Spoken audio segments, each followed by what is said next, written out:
And what is up, everyone? Welcome back to Enigmatica. We're here again. It's been a long time since we recorded, and it's been even just as long as since I got on the server. It's actually been a couple weeks. But I'll kind of catch you guys up with what we're going on here. But just kind of forewarning, I think this is probably going to be the last episode in this series, unless you guys want to see more of this. Tell me below if you do, but otherwise, I'm pretty sure we're going to be discontinuing this series. As well as Isolation is going to be ending soon, and we're going to be kind of entering a new phase with our channel. But we'll talk about that later, or in later videos, yeah. Anyways, we're back here today. Since last time, we got our ME system set up here. So we got this little messy part back here, and these towers, the crafting towers. Just kind of set up here. Our basic machinery has been kind of hooked up to the auto crafting system, so we could craft like steel and whatnot without having to manually do that. That's pretty much what happened there. We also got a void miner set up, which basically mines a bunch of stuff at the cost of energy. And let's see, yeah, we got all of these. This is actually the tier 6 one. It's the most powerful one. It's really not that difficult to get it. All you need is power. So you get the first tier, and then you get, I think it's erodium or litherite, one of these. And then you can just use those to craft the second tier, and then the second tier produces the next tier of crystals, and it just goes on and on. It's really boring, honestly. But basically, we did this so we could get draconium ore, which we needed for some other stuff, but turns out there's a lot of crafting steps in between, so been working on that. I don't actually remember too much that has changed since last time. I know a lot of stuff has changed, but I don't remember what we changed. We got this automatic netherite sifter here. So I take this Dake Knoll, go to the nether, and just mine like hundreds of thousands of blocks of netherrack. Goes down here, gets crafted into the compressed stuff, and eventually it just gets hammered out and then sifted. And we use this to get our boron, lithium, and magnesium, as well as thorium, which is the main reason we have this entire system set up. And so we're taking that thorium and we're processing it. You can dupe it with the manufactory. So we take the lithium dust, throw it into this chest, the isotope separator, does that, sends it into AutoCrafter, and then crafts these TBU fields, which we can use for our nuclear reactors. And speaking of our nuclear reactors, we actually got an upgrade on this one. This one's really ugly. I apologize. I was trying to make like a Halo thing. It did not work out. If you ignored this though, it's pretty cool. So right here, this is a energy level sensor. Behind it, we just have a bunch of that lag. Have a bunch of RF monitors hooked up to these, and so this one just detects when it's at 40%, 30%. And so when it's at 100%, all of these light up, and then we can watch the power drain if there's like some insane power usage, which can occur when you're using the void miner.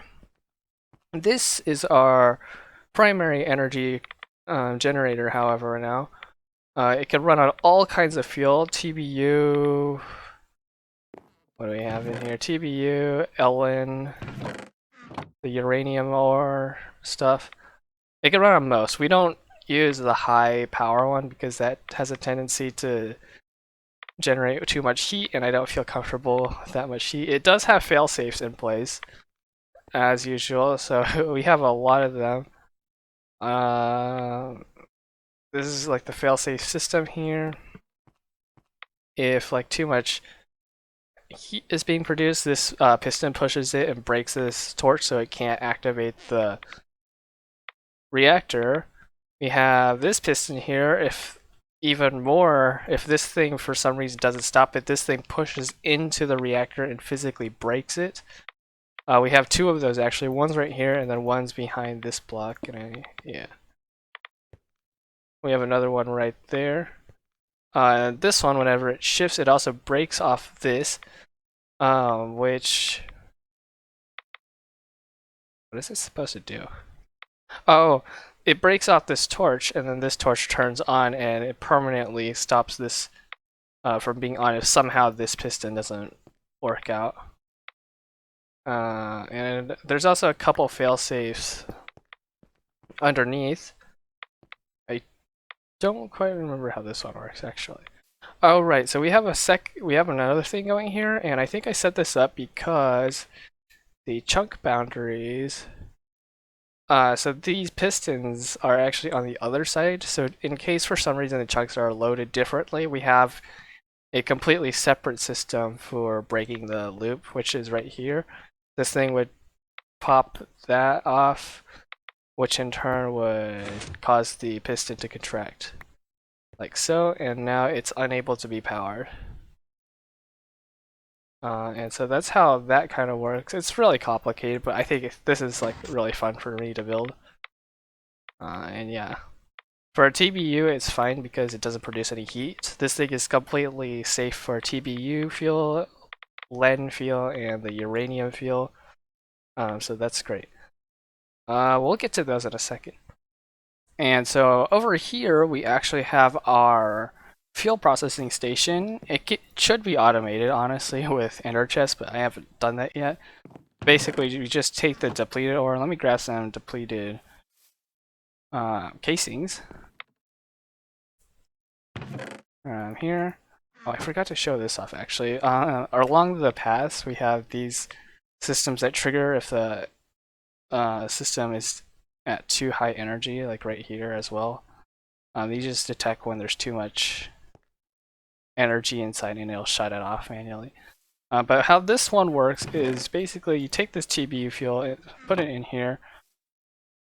It's gonna fuel reprocess it, auto craft it, and then sort it. So anything that's not useful, like the uranium 233 and excess 235, I manually take that out, but I just put in this chest. We have a decay hastener for whatever needs to be decayed, and those eventually go into here, where all the ingredients for crafting lead and low energy uranium is stored, and then it goes into here. And yeah, we have a lot of fuel. On this side, this one's for processing. I don't know. I forgot what they're called. There's two more though. LEA and LEB, and then those eventually, once they're used, they go into here, and they go through a whole nother process. But basically, the end goal is we're trying to make this Californium RTGs. I think that's what they're called, RTGs. Let me. How do you get this RTG? You get it from the Californium 250, right? And so this stuff we get as a result from, where is it? Right here, which we get from reprocessing the fuel. This stuff, this is what we're burning. And so we're basically trying to burn all the fuel, and it goes slowly like up the chain, and eventually you can craft these.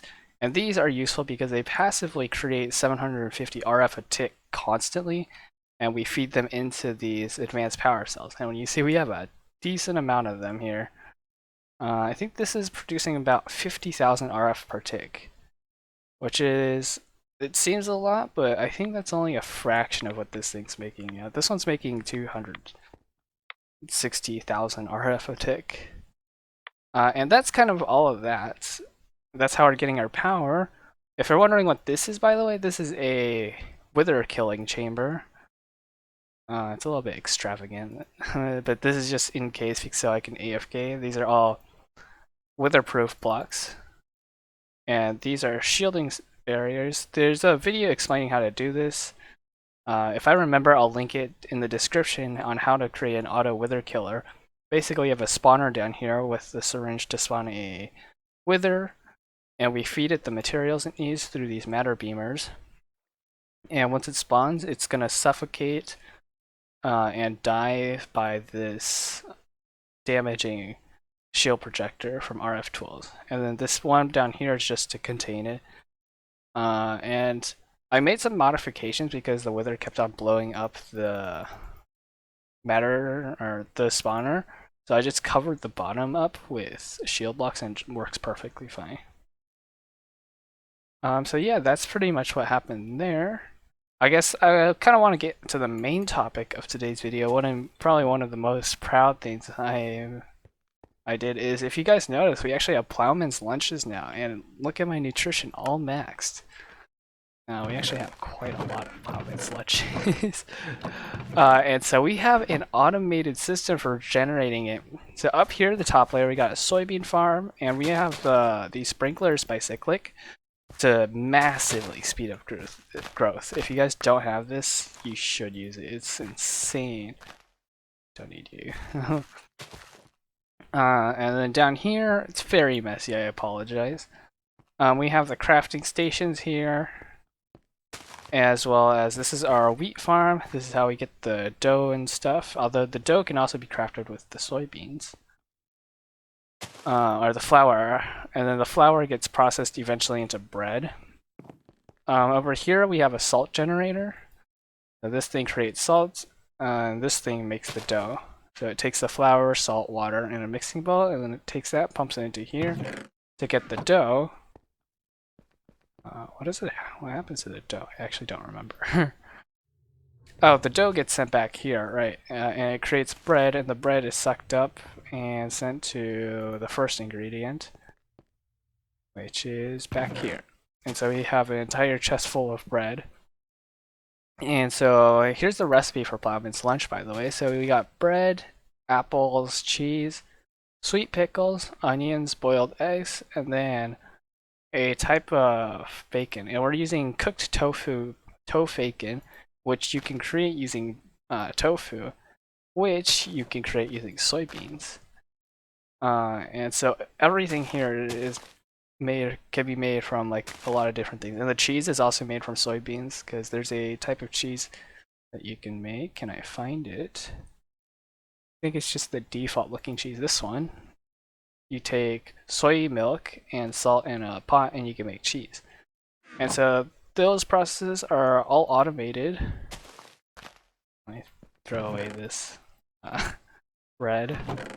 These chests are not organized very well. But so, yeah, that's how that works. And then down here is how we source the rest of the ingredients. So we have grapes to make the vinegar. So it gets pressed into grape juice, and then it gets turned into vinegar with this recipe here, a pot and grape juice, and we send that vinegar to another station which contains the vinegar and cucumbers to make pickles. We have onions here, which self-explanatory. Nature seeds here are actually used to make pumpkin, which can be then crafted into pumpkin seeds, and then eventually turned into cooking oil, which we need for the tofu. And then nature essence is also used to make the apples for the ingredients. And over here we have dye seeds. And these dye seeds are actually used to convert the raw tofu egg, which is using tofu, and also dandelion yellow dye, which we make using these dye seeds. Cucumbers for pickles, and then sugarcane for the sugar. And yeah. It was a lot bigger than I expected. I had only anticipated 2 layers. And also here's where the soybean goes, by the way. So the soybean is pressed into silken and then eventually firm.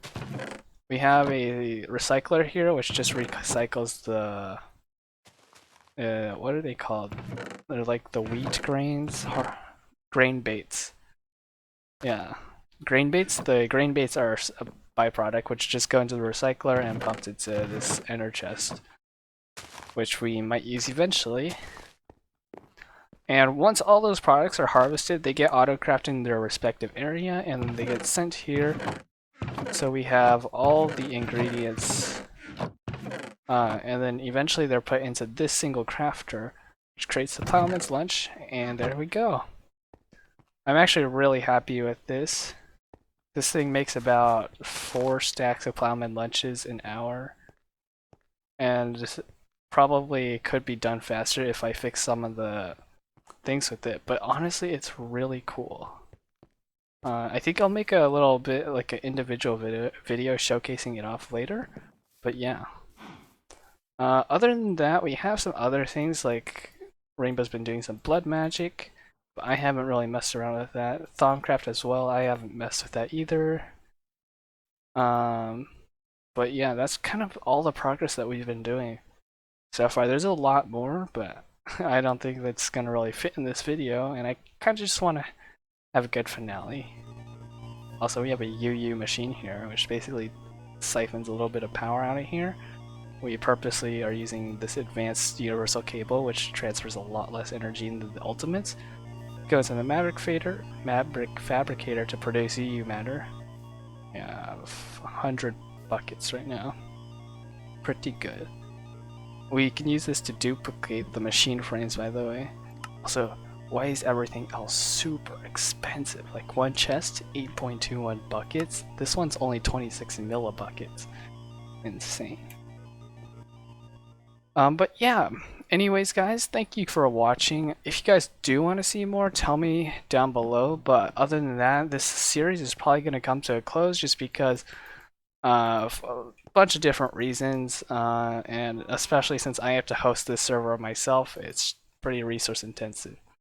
But thank you guys so much for watching. If you're new here, hit that subscribe button, and I will see you guys later. Peace out.